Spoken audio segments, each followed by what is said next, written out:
Cardas Audio presents Soldering with Jesus, featuring Cardas Terminator Jesus Ornelas.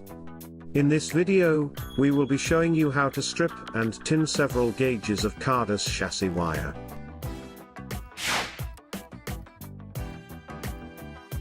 Every copper strand in these multi-stranded Litz conductors has a single poly-nylon coating.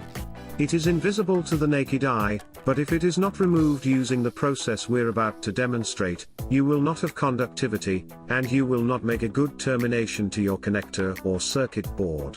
As you can see, the chassis wire with what appears to be bare copper ends does not conduct, and the one with tinned ends does.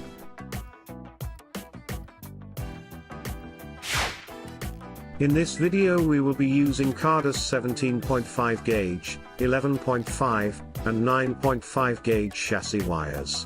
All in red, because it reminds us of Ferraris. We'll use Cardas rosin soldering flux, and Cardas bar solder as well. When you work at Cardas Audio, you just grab it off the shelf, and tell Wendy that you're taking it. You scared me. And although the Cardas Terminators use hot tweezers for removing the jacket, and professional solder pots, in this video we'll be using an inexpensive solder pot we found on Amazon, and an $8 pair of strippers, to better replicate what you might be using if you're just getting started, rather than the fancy tools that the spoiled Cardas Terminators have at their disposal. And you'll need a clean rag.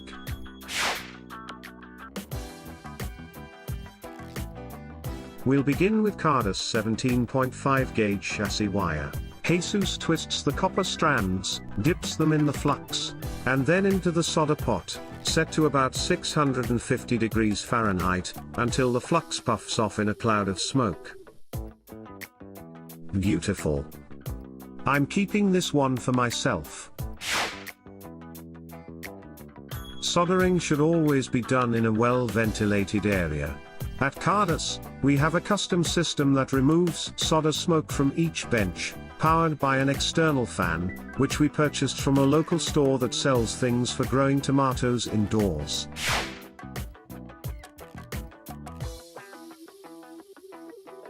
Back in our poorly ventilated studio, Jesus is stripping and dipping a Cardas 11.5 gauge wire. And even while holding his breath to avoid the burn-off, he's able to get a lovely tin on this multi-stranded Litz conductor. Stunning. This belongs in the Metropolitan Museum of Solder.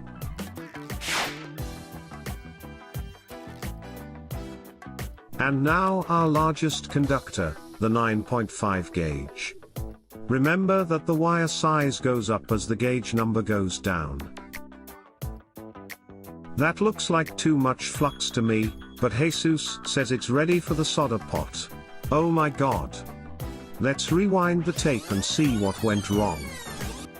Too much flux. Also, we had the temperature on the solder pot up too high. These cheap solder pots don't maintain a stable temperature. We let it cool down a bit, and now the perfect amount of flux. Nice job, Jesus. Now we'll dip it in the solder pot for a few seconds, wipe off with the rag, and look at that. Beautiful. Like a shiny metal rope. You almost hate to hide it inside of your project. Imagine all of the beautiful tinned conductors, hidden inside of our silver and rhodium plated connectors, terminated onto Cardas cables, since 1987. Also, the cheap solder pot burned a hole in our brand new rubber mat. We should have put it on something that wouldn't burn. You have found this video informative and helpful.